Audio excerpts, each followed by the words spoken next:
और जागते समय तुझसे बातें करें। इसलिए वचन कहता है आज्ञा तो दीपक है और सिखाने वाले की शिक्षा जीवन का मार्ग है,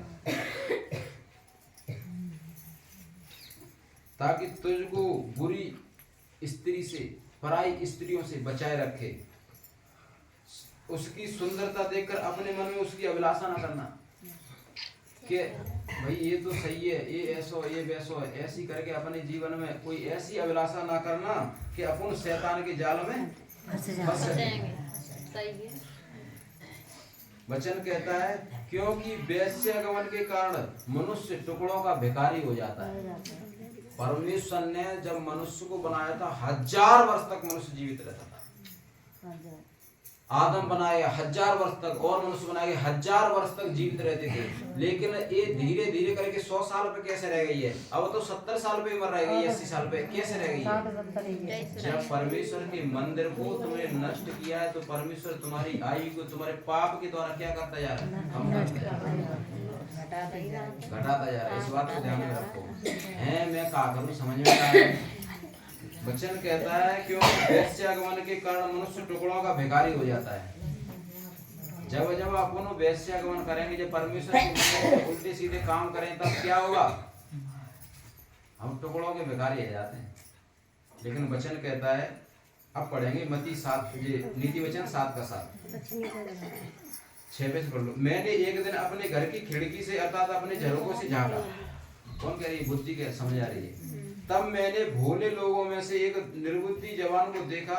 वह उस स्त्री के घर के कोने के पास की सड़क पर चला जाता था। कौन? एक व्यक्ति, भोलो मनुष्य जा रहा हो, और उसने उसके घर का मार्ग लिया। उस समय दिन ढल गया, संध्या काल आ गया था, पर रात का घोर अंधकार छा गया था। और देखो उससे एक ऐसी स्त्री मिली जिसका वेश वेश्या का सा था और वह धूर्त बड़ी चालाक है। एक भोलो मनुष्य जा रहा हो और एक लेडीज कैसी चतुर चालाक रहे, धूर्त रहे, और बाहर से बाकी का वही मुलाकात। और वो अब वचन कहता है वह शांति रहती और चंचल थी। वह अपने घर में न ठहरती थी, कभी वह सड़क में कभी चौक में पाई जाती थी, और एक एक कोने पर वह बाण जोती थी। तब उसने उस जवान को पकड़कर चूमा और निर्लज्जता की चेष्टा करके कहा, मुझे मेल बलि चढ़ाने थे और मैंने अपनी मन्नतें आज ही पूरी की हैं। इस कारण मैं तुझसे भेंट करने को निकली। मैं तेरे दर्शन की खोजी थी और अभी पाया है। कैसी मतलब चालाक चालाक बातें बोल करके उस मनुष्य को, जो भोला मनुष्य, उसको बहला रही है और बहका रही है, परमेश्वर के मार्ग पे चलने से उसको भटका रही है। लेकिन वचन कहता है, मैंने, वो लेडीज कह रही है, ए जवान शांत रहो, ए जवान, मैंने अपने पलंग के बिछौने पर मिस्र के बैल बूटे वाले कपड़े बिछाए हैं। मैंने अपने बिछौने पर गंधरस अगर दालचीनी छिड़की है। अब आने दो, तो बेकार ही बंद कर दो।